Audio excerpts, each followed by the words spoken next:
wall is the only barrier keeping the world safe.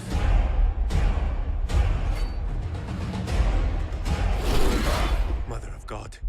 Okay, we're here with Maya's Rubeo, Mexicana. Yes, she's the costume designer for The Great Wall, starring Matt Damon. Oh my God, the costumes are beautiful. Oh, I'm I glad you kept like it. just paying attention to the colors and just I was marveling at the. I was watching the movie, but I was marveling at the costumes. I am so glad. They're so beautiful. Even my husband, who he's a man, Yeah. doesn't really focus.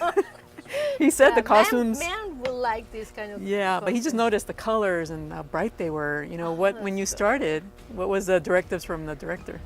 The director is somebody that color is vital on his projects. He plays with colors in different sections of his movies, or moods, or key moments of the scenes. So for him, he had a very exact idea what he wanted to do, very precise idea, and he just transmitted it to me. Yeah, I took the time necessary to get to the colors that he wanted for every armor, for every cape color, for everything. It was, but it was really wonderful. And what's really cool about the movie, they have female warriors, and they have their own uniform. Yeah. And the blue is just so vibrant. How did you get that color? I've never seen that color just so pop off the screen color like took that. Lots of combinations of blue going on. We wanted to do a blue that it wasn't gonna indicate any gender, right? The Crane commander is a very important commander in the Nameless Order.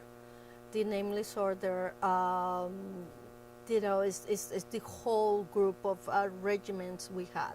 So, and because they fly, this Crane regiment fly, that's why we have to resemble also the sky. The director wanted just to see, almost to get confused with the blue of the sky in some scenes. That was the idea. And we read you had to make 10,000 pieces. Yeah, about 10,000. Wow, Yes. that's a lot of work. Because every order, there's different orders. Yes. Who has different function in the war against these monsters. So they all have different types of uniforms. And then we had civilians. We have civilians. We had also the Emperor's palace. There is a scene in the movie where there is the Emperor and his court. So we have to make all those. That was a lot of fun, making the Emperor and his court.